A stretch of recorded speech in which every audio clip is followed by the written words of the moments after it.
There's the individual choice, and then there's the system that really sort of ultimately dictates what kind of choices an individual is able to make. Being able to afford healthy foods is critical, but also being able to find them based on where you live. Appreciate that this access to affordable, nutritious food is really a privilege. And because it's not necessarily accessible for everyone, that is really why the coalition does the work that it does.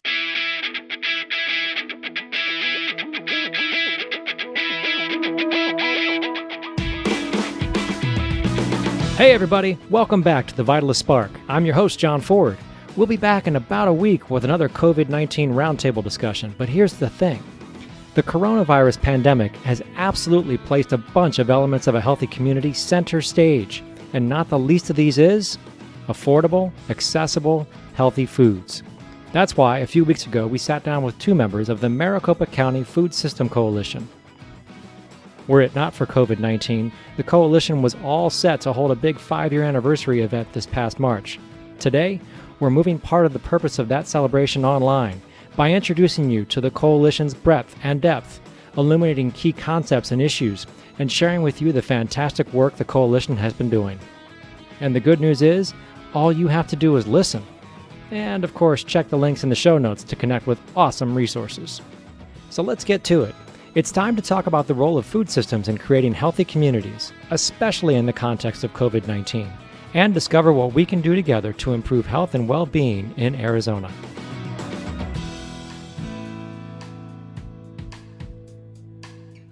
Today, we have two incredible people with us. Pooja Paude, who is a research assistant with the Morrison Institute. Pooja, how are you?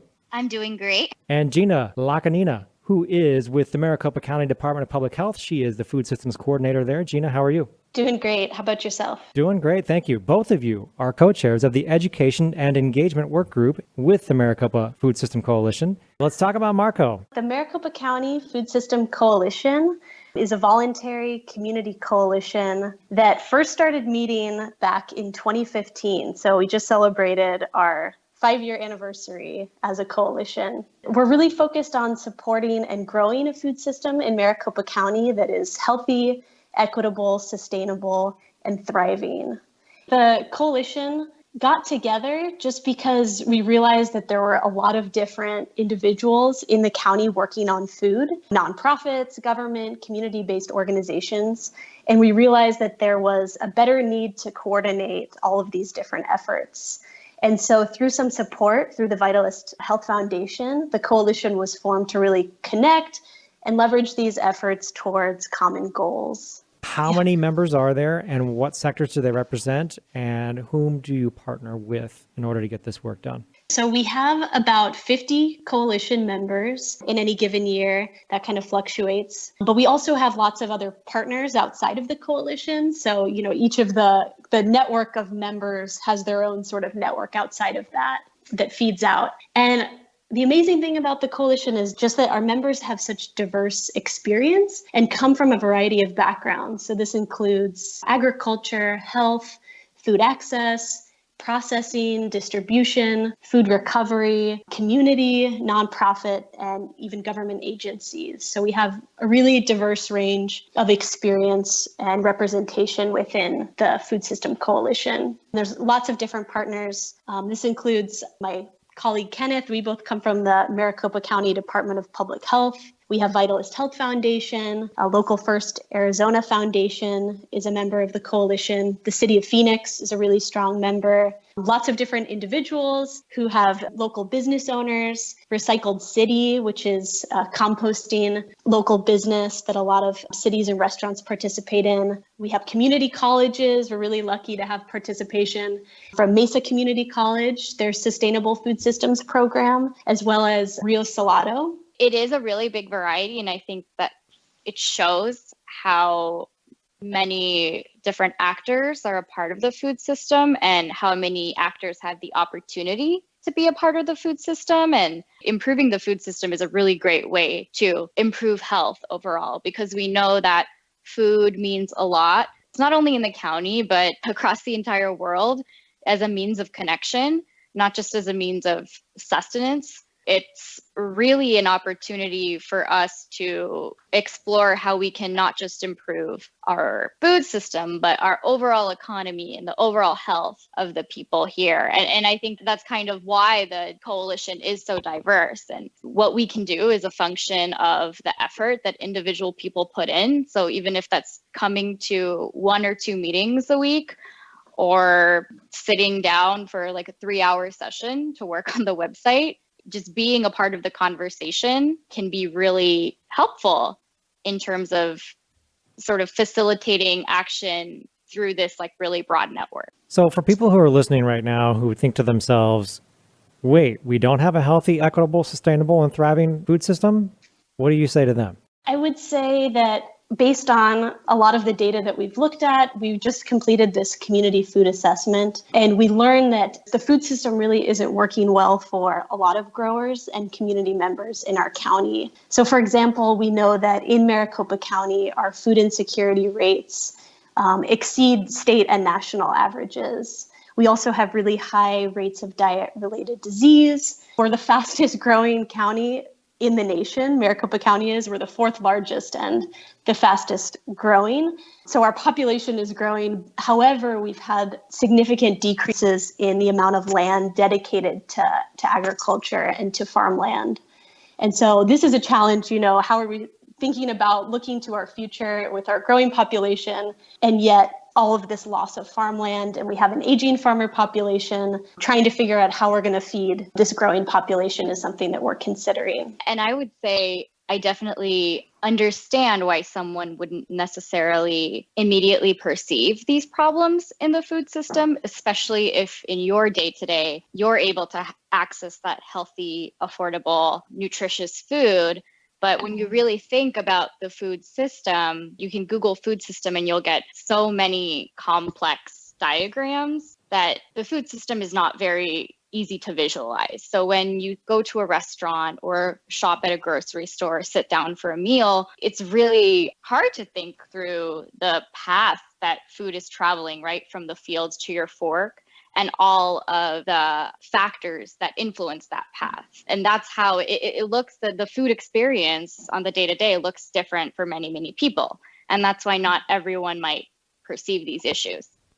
So let's dig a little bit more into that, just the basic issues so that listeners are really tuned in. If we were to talk about, for example, what's the average distance, the average food product I buy traveling in order to get into my shopping cart? Well, I guess it depends. In one of the reports that the coalition commissioned, we know that the county is a really productive grower of many really critical foods, especially like lettuces, melons, etc. However, because we don't necessarily have enough infrastructure related to the actual processing and distribution, maybe, a lot of that might get sent elsewhere. And so the melons you're eating might be from California or another state or another country. So it really depends how far your food has traveled. It can really vary. And that's really why when we talk about the food system, we really want to focus not just on distance, but this concept of a community-based food system, which includes the relationships, networks, and the people making it possible. So my long answer was that, and my short answer is it really depends. No, I appreciate that. And then I guess the other thing that I know Greg Peterson and some other folks who are founding members of the coalition would like to point out is, like, if there were no trucks rolling into Maricopa County with food on them, within 72 hours we'd be out of food.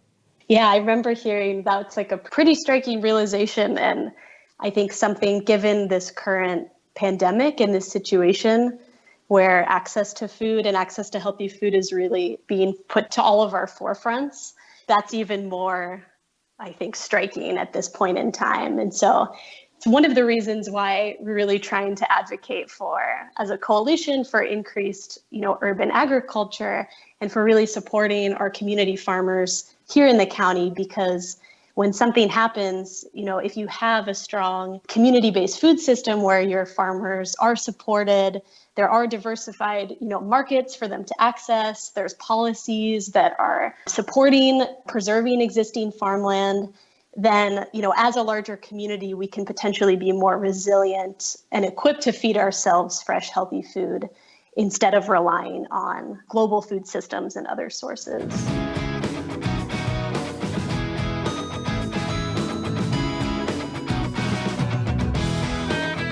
Pooja, you brought it up. A food system is literally that path from fields to fork. Having said that conceptually, how does the Maricopa County Food System Coalition think through all those different steps? And when you did the countywide assessment, what did you find about those different steps in the system?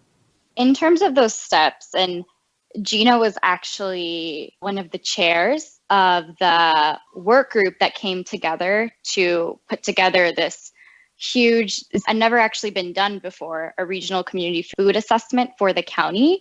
The focus kind of ended up being, even though there are so many parts going all the way from the growth to the processing, distribution, purchasing, and then consumption, and then waste recovery of food, it really made sense to initially focus on growers and eaters and the networks that connected the two.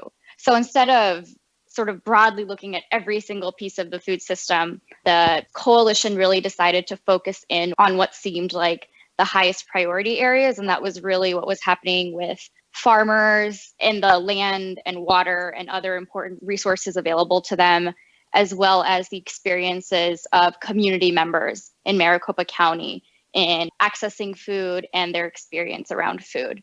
So in terms of when you think about growers, we know that in general, we commissioned a report from the University of Arizona Cooperative Extension. We know that agriculture is a very important contributor to our local economy. Within a year, it can contribute about $1.95 billion to the Maricopa County economy, largely through high-value dairy and potatoes and vegetables and melon crops. And we do really well in growing, although when you look at growers, our potential to grow food is small and shrinking because we are losing productive agricultural land to pressures such as urban development.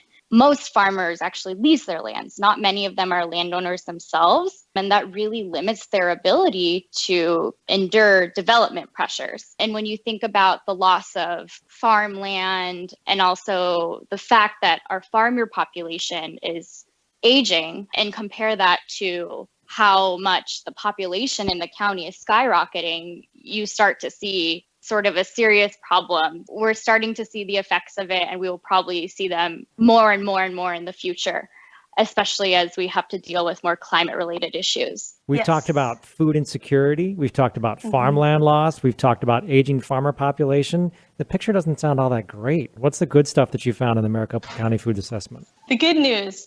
So we learned that Maricopa County agriculture is a big contributor to our local economy, which I believe Pooja mentioned before. But, Maricopa County is a leader both in the state and the nation in the value of different crops such as milk, hay, the production of vegetable, potato, and different melon crops. We also learned in a piece of the assessment we did, which was the Building Community Food Networks report. We worked with an economist, Ken Meter, and he did stakeholder interviews with different growers and other stakeholders involved in community food trade in the county. And from that, we learned that the farmers that do grow for local markets here are some of the most skilled in the country based on their crop yield, as well as that distributors and other food system leaders really demonstrate a commitment to increasing local food purchasing and distribution. Another piece of the food assessment was the local food policies best practices report. And so we worked with the Planning Center out of Tucson, and they did interviews with 10 different cities and towns in the county to find out what policies and regulations do they have in place to support food system development. And from that, we learned that not all, but some municipalities do have general plans that are supportive of local food systems and have other approaches such as supporting community gardens and different resident education. One city even has developed a food action plan, and that's the city of Phoenix. That's sort of the first plan like that in the region, but it's an amazing best practice and something that we can then go back and share with the other cities and towns and hopefully encourage some other similar action. All in all, then, in spite of some of the challenges, we have great building blocks in place. Absolutely. And one of the other things that we tried to do in our food assessment summary report, listeners are able to access that on our Maricopa County Food System Coalition website. You can download all of these different reports as well as our full summary report. And what we tried to do was highlight some case illustrations, different examples where things are working really well, and exemplify some of the great food system work in the county. And so we've tried to do that really to lift up and show, these are awesome things that are happening that you can get involved with, contribute to, learn more about. And so we have case illustrations, about 2 for each of the main sections of the food assessment. One example of that is Local First Arizona. We worked with them as part of the food assessment to expand their Good Food Finder, which is sort of like an asset map of all of the different places. If you're a grower or a community member eater looking for different local food resources, you can go on this website and search based on your zip code, based on exactly what you're looking for, and find all these amazing different resources. And so as part of the food assessment, we worked with them to expand those listings. And then as a result of the food assessment, they went in and revised their website and the Good Food Finder to make it even more usable and connect growers and eaters, sort of based on the results of the food assessment. So there's already been some kind of exciting action that's taken place from the different organizations and people that are a part of the coalition that have sort of taken this information back to their own nonprofits, their own organizations, and tried to enact change. Yeah, let's make sure that plug is solid. It is goodfoodfinderaz.com. It's an awesome website. You can literally find local food that can get delivered to you. You can find open farmers markets. You can find all these connections that we just talked about here. And this was really something that Local First had brought to the coalition, but then the coalition really strengthened through the work of the assessment and all the different committees working together, correct? That is correct. Yeah, so pretty darn cool. Goodfoodfinderaz.com, people. You should be there right now. They have a link right now that if you're at home, but you're still interested in getting local food either delivered to your door or are looking for other sources in these times, they have a page there where you can see all of the different local food delivery options that exist. So they're really on the pulse and making sure to update that. Yeah, all across the state, and they're updating it on a rolling basis, actually. So you can go there anytime to sort of keep an eye on what kind of produce might be available to you to get delivered right to your door. So it's really exciting, pretty useful at this time. Absolutely.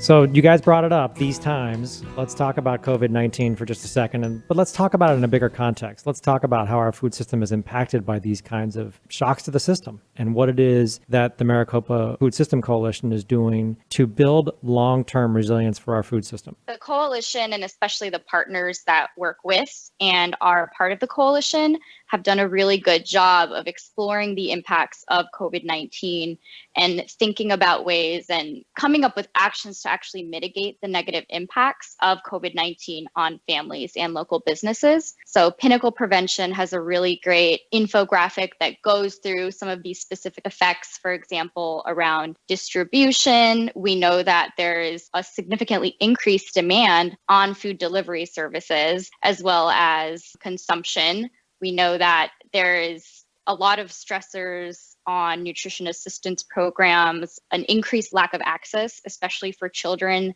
that might rely on school lunches for some of their meals, as well as food insecurity that is currently occurring and is going to occur as a result of declining income. So food banks are working sort of in overdrive right now to try and address some of the food insecurity, and food banks are still open for business. So there are opportunities to volunteer at your local food bank or pantry. There's also the Friends of the Farm program that is an initiative to bring fresh, locally grown food to Arizona food banks. and other types of SNAP, so the supplemental nutrition matching programs like Double Up and Fresh Fund, we know that there isn't right now a limit on the amount you can match with these funds through at least April 30th. There's actually a lot of ways in which individuals who might be lower income or a part of vulnerable populations can access food. And a lot of organizations around the county are kind of working to improve those. By the way, just so you all know, we'll put a link in the show notes with the link to that Pinnacle Prevention infographic. We will also put a link in the show notes to Double Up Food Bucks AZ, which is doubleupaz.org. And that is the program Pooja was just referring to, where you can actually double your SNAP benefits by buying fresh local produce. Pooja, I think, mentioned this too, but another good resource is right now, because of the school closures, a lot of the schools are responding by serving these grab-and-go breakfast and lunch meals. So to kids 18 and under, they can come and get a breakfast and lunch meal for free. On our Maricopa County Department of Public Health website, on the COVID-19 page, we have a list of all of the school districts in Maricopa County that are providing grab-and-go meals. So you can click on the link and then it'll take you to the district website that has all of that information. You can also contact your local school district. This is a really important resource right now because we know so many families rely on school meals for up to 2 meals out of the day. So let's back up a little bit. Let's zoom out just a tad. So Gina, you work with Maricopa County Department of Public Health. Vitalyst Health Foundation was one of the early funders of this work, and yet we're talking about food. So let's talk about the intersection of food and health, and let's also talk about the layers of this from individuals all the way up through systems and how all this works together and who really gets to make choices about what they eat. The intersections between food and health, I think we know that food connects us all. And it's really critical and vital to our health today, tomorrow, and in the future. But food choice is influenced by, so many different factors, more than just your individual desires. We know that food choice is influenced by your culture, your income, education, and the availability and affordability of healthy foods where we live, learn, work, and play. And I think that's where sort of the system comes into play. So a lot of what we do, at least my work at the county, is looking at healthy food access. So looking at the food environments and the systems that exist, and are they supportive of healthy eating, or do they make it more difficult for people to eat a healthy diet? And so we know that eating a nutritious diet filled with lots of fruits and vegetables is really important for preventing chronic disease, improving our health and well-being. It can even lead to better academic and work performance. But many Maricopa County residents aren't getting enough. And I think food insecurity and food access plays a big role in this. Food insecurity, we talk about food, but it's really sort of a trade-off. So when families have to make trade-offs with their resources in order to meet important basic needs. So this could be housing and medicine and purchasing nutritious food. One thing we learned when we looked back at our community health needs assessment, which is something that the county does every 5 years, there was a question that asked, when you're able to pay for essentials such as food, clothing, and housing, we learned that almost 50% of Maricopa County residents reported that they sometimes or never have enough money for these things. Being able to afford healthy foods is critical, but also being able to find them based on where you live. That number seems so high. I know. I think part of it might be the wording of the question from the community health needs assessment. It was sometimes or never. So if someone says, oh, well, sometimes I don't have enough money for this, that sort of got lumped together. But it is, a very stark number. So literally half the county is saying, am I going to pay my utility bill or am I going to buy nice foods?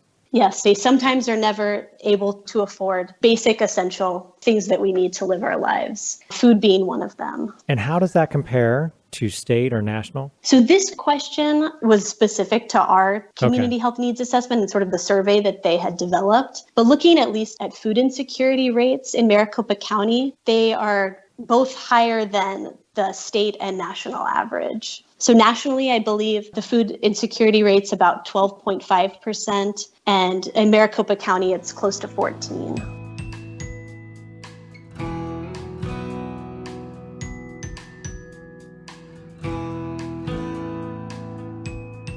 Now, there's the very basic moment of the choice that the eater makes. And then there's the system side. There's the growers, there's the policies, there's the regulations, there's the subsidies for certain foods versus other foods. Obviously, that's all part of the system, and yet it's not something that necessarily, or is it something necessarily that Maricopa County Food System Coalition can address? I think it definitely is. It's what we would like to address because we know that all of those things, like you said, those policies that are impacting, for example, a lot of the different nutrition assistance programs or the SNAP match programs, like the Double Up Food Bucks program that we mentioned. We have those here today because a lot of advocacy and policy from some nonprofits and states that were advocating to bring those programs to Arizona. So I think that the coalition and, all of the strong relationships that we have, being a coalition in this great network of individuals from different organizations, from different backgrounds that have just a diversity of experience and expertise that are able to come together and really advocate for stronger food systems in our county, whether it be for funding for those programs or support for our farmers here, or working with, the cities and towns to make sure that the food system is at the forefront of their minds too when they're making decisions. So I think that is definitely the role that the Maricopa County Food System Coalition would like to take as the resource, as an advocate, as a convener, and as a connector. Those are sort of the four roles that MarCo has identified as the leadership roles that they want to take in this. And this is where the reports fit in, right, Pooja? So we've got a number of reports. We've got 4 or 5, right? Great reports. We've got Best Practices Guide on Food System Policy and Regulation. We've got Building Community Food Networks. We've got Community Food Conversations. We've got Economic Contribution Analysis. We've got Diet-Related Health and Food Focus.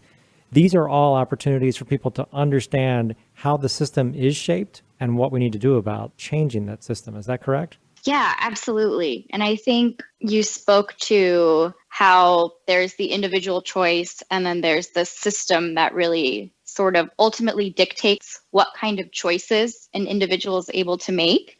And I think these reports do a really good job of showing in a variety of ways how the different parts of the food system ultimately impact an individual's choices and what that also means for their health. We really hope that moving forward, we can really disseminate these reports, disseminate specific information, and help organizations, whether they're just working in food or whether they're more broadly working in health and want to understand how food systems play a role in their work, help them understand what maybe are opportunities that they can capitalize on and drive action within their organizations. So for example, our policy work group has been working for a long time with the City of Phoenix on their food action plan. A lot of that has City of Phoenix as a really strong partner in the coalition. We've had the opportunity to really share different parts of all of these reports and show kind of how it affects the city and the people in the city and helped leadership think through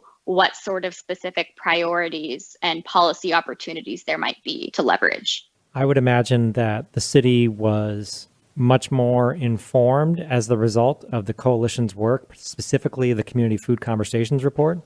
I think so. And I think City of Phoenix, Roseanne Albright, has kind of been really spearheading a lot of the food system related efforts there. And in addition to being aware of, we actually held some community food conversations in the City of Phoenix and South Phoenix, but they've also done a series of community food conversations on their own, very similar to the ones MarCo has done to sort of inform their report. So what's nice is not only have we been able to collaborate on collecting information from the report, but they're also using really similar approaches to collect their own data and inform their work. So there's a lot of co-learning that sometimes it's hard to know, like, what came first, the chicken or the egg? Did this come from the coalition or did we learn something from the city? But the fact that we're working together so closely, that's what makes it difficult to really know who influenced who. And that's actually great because that means we're working together really closely. But yeah, there was definitely a lot of influence from the report and from the City of Phoenix and vice versa on what we ultimately found and what our priorities are.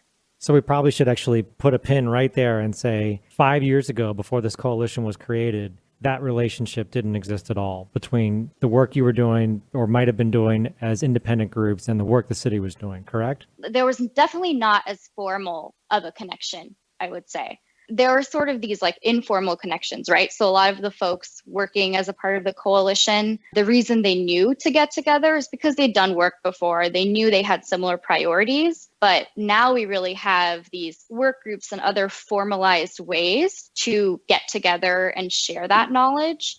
Sort of the institutional experience that helps us play this really broad role of resource advocate, convener, and connector that is really a synergy compared to the relationships that might have existed before. So where in the world is all of this headed? We really want to get all of this information that we've been talking about from the food assessment out to the community, get it out to our stakeholders. We have it on our website, so you can go on there and download any of the reports, read about the key findings, and find about opportunities to connect. We also want to share the results with kind of the broader community. So one of the first audiences we've talked about is going back to the different cities and towns that participated in the public policy project and really sharing what we learned and some of the best practices from other cities and towns with them. But we also want to engage with other nonprofits, education institutions, anyone who is interested in food systems development and wants to learn more about this. We want to share these results with them and find out about opportunities to collaborate on some of the main opportunities from the assessment. I know one of the other things that the policy work group is planning to do is continuing to support the City of Phoenix's food action plan. So that was recently approved and incorporated a lot of the findings from the food assessment. So I know now that it was approved, it's time to get to work.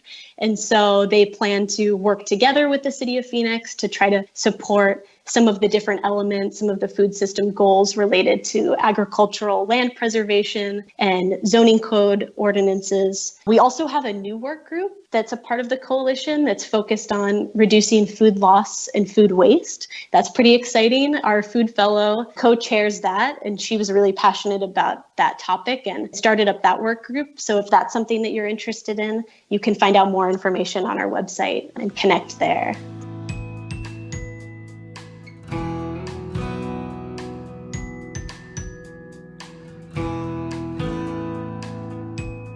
Of course, there are the system level opportunities for action and us wanting to connect as much decision makers and other individuals who can take action on the opportunities that came as a result of the assessment. This isn't necessarily the coalition, but there are a lot of steps consumers can take even now to support the food system. So in addition to reading about the reports and considering what role the food system plays in your life and what impact you might be having on the food system, there's opportunities to support your community farmers. So we know that if every resident in the county spent $5 a week on food from a regional farm, local farmers would generate another $1.1 billion in sales a year. And so you can go to Good Food Finder and explore what's around you, learn more about the farmers in your community. You can also get involved with the coalition, stay connected with other food systems networks. We're really trying to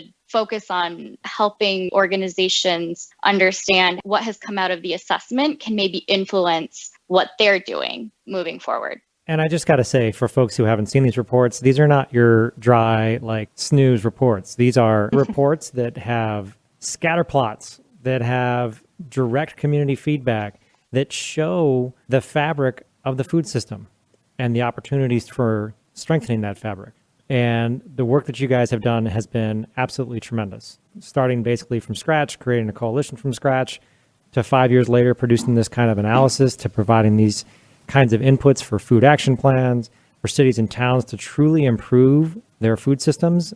The food systems that we rely on, that we don't even think about most of the time, your work has been tremendous. I know you're just two small parts of this coalition, but the work that you're doing is just absolutely fantastic. So thank you for that. Oh, thank you so much. Thank you. Okay, it's time to play a game called Top 3. I'm going to ask you both what the top 3 things are that you want our listeners to either learn, explore, or do as a result of this podcast. Gina, you're first.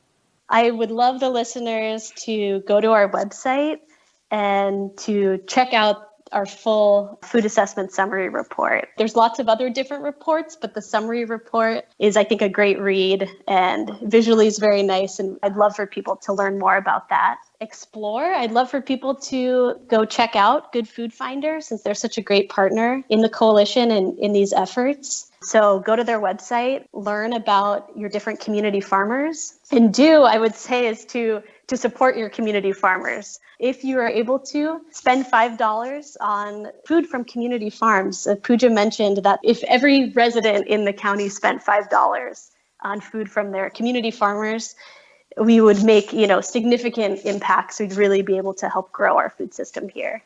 Actually, if you're going to spend 5, why don't you just spend 15, okay? Just hedge our bets, all right?